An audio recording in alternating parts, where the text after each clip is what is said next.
안녕하세요. 법무법인청 곽준호 변호사입니다. 오늘은 25년 12월 중순에 있었던 보이스피싱 전달책 무죄 사건에 대해서 말씀드리겠습니다. 저희 의뢰인은 두 가지 일을 했는데요.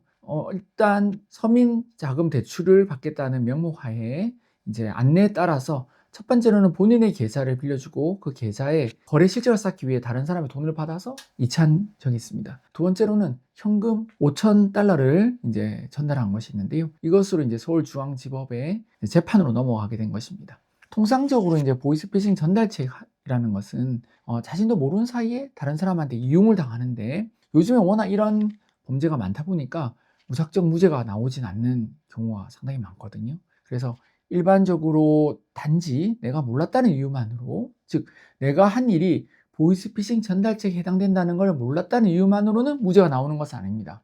보이스피싱 전달책에서 무죄를 받기 위해서는 그 사건 특유의 무엇인가가 있어야 됩니다. 그 사건 특유의 그 의뢰인, 즉 수사기관에서 보면 피의자고 재판으로 넘어간 피고인이 몰랐던 점, 왜 모를 수밖에 없었는지가 그 피고인 입장에서 구체적으로 인정이 돼야 되는데요. 저희는 수사 때부터 대출을 알아보기 위해서 시작한 일이라는 점을 적극적으로 강조하였고, 그 대출을 알아보기 위해서 대출 팀장의 안내에 따라서 하나하나 일을 했는데, 그 점들이 모두 저희 의뢰인 입장에서는 믿을 수밖에 없었다, 전혀 의심할 여지가 없었고, 그것이 일반적인 보이스피싱 전달책과는 또 다른 측면이 있었다는 점을 적극적으로 주장해서 결국 무죄를 받았습니다.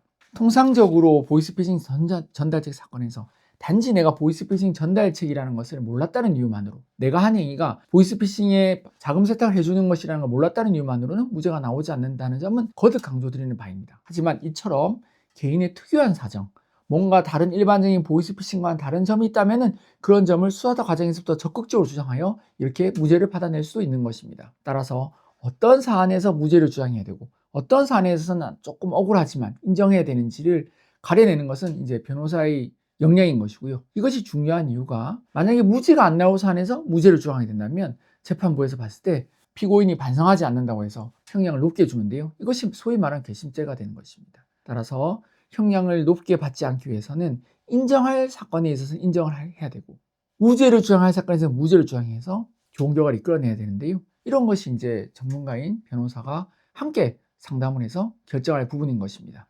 보이스피싱 전달책으로 수사나 재판 고민을 하고 계신 분이 계시다면 저희한테 문의를 주시면 저희가 성실하게 상담드리도록 하겠습니다. 보이스피싱 전달책 분야는 정말 많은 사건들을 저희가 진행한 곳이고요. 정말 예전부터 다양한 분들, 정말 많은 분들을 봐왔기 때문에 어떤 점이 억울하고 어떤 점이 그 입장에 있어서는 도저히 알 수 없었는지 하는 부분들을 저희는 기존의 판례와 저희의 노하우를 통해서 친절하게 상담해 드릴 수 있는 것입니다. 감사합니다.